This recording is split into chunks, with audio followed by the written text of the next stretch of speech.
Hello बच्चों, let's read our question. Find the correct statement. Correct statement हमें देखना है। Option A, during mitosis endoplasmic reticulum and nucleolus disappear completely at early prophase.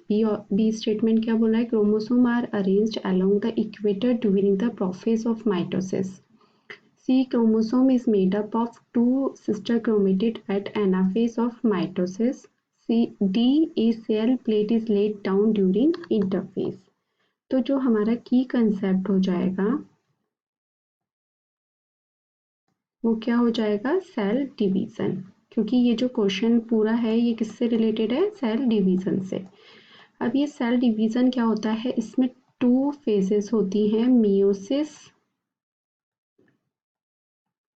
And mitosis. जो mitosis होती है इसको आगे मियोसिस जो होती है उसको आगे मियोसिस फर्स्ट और मियोसिस सेकंड में डिवाइड किया गया है। इनको भी फिर जो mitosis, meiosis first, meiosis second, इनको भी आगे डिवाइड किया गया है फेजेस में, जो कि जैसे कि प्रोफेज, मेटाफेज, एनाफेज, टीलोफेज, इन सब फेजेस में डिवाइड किया गया है।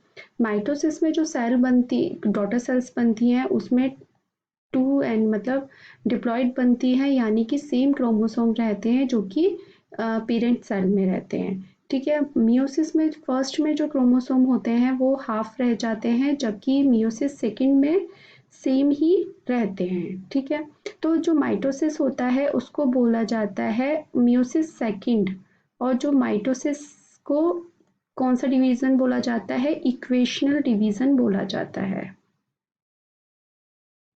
इक्वेशनल डिवीजन बोला जाता है, जबकि मियोसिस फर्स्ट को बोला जाता है रिडक्शनल डिवीजन। रिडक्शनल डिवीजन बोला जाता है। ठीक है। अब हम अपने एक एक करके ऑप्शंस पढ़ लेते हैं। हमारे ऑप्शन में बोला है कि एंडोप्लाज्मिक रेटिकुलम न्यूक्लियोलस डिसअपियर हो जाते हैं कंप्लीटली एट अर्ली प्रोफेज। तो ऐसा नहीं होता है। ये जो न्यूक्लियोलस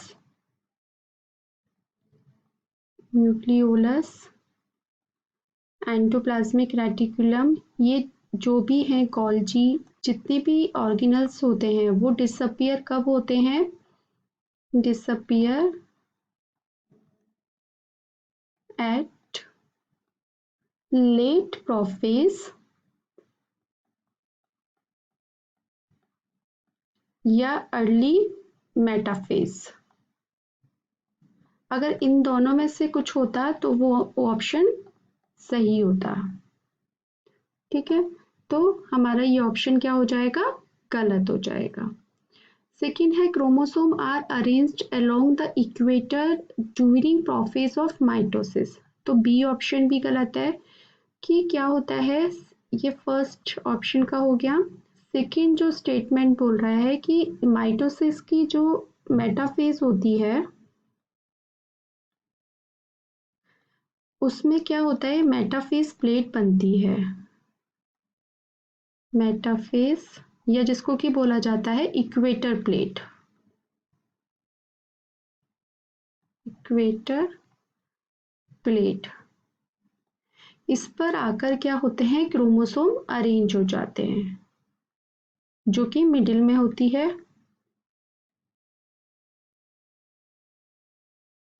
ठीक है। तो ये किस फेज में हो रहा है? माइटोसिस की मेटाफेज में हो रहा है। और ये किस स्टेटमेंट में क्या बोल रहा है? प्रोफेज। तो हमारा ये ऑप्शन भी रॉन्ग हो गया। सी ऑप्शन है, chromosome is made up of two sister chromatid at anaphase of mitosis. तो क्या होता है? थर्ड जो है हमारा स्टेटमेंट, उसके बारे में डिस्कस कर लेते हैं। जो किसके बारे में? माइटोसिस की एनाफेज के बारे में। मेटाफेज होती है उसमें जो क्रोमोसोम होते हैं वो इस टाइप से कुछ होते हैं।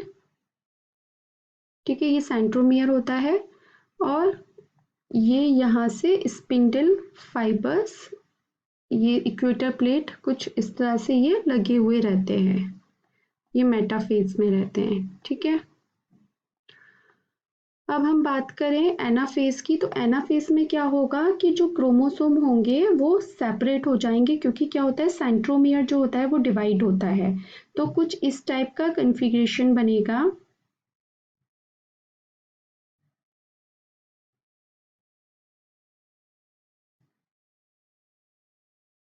ठीक है, कुछ वी शेप के ये दिखने लगते हैं, और ये होते हैं स्पिंडल फाइबर, या जिससे ये अटैच रहेंगे। तो ये अपोजिट पोल की तरफ मूव करने लग जाते हैं या migrate towards the opposite pole.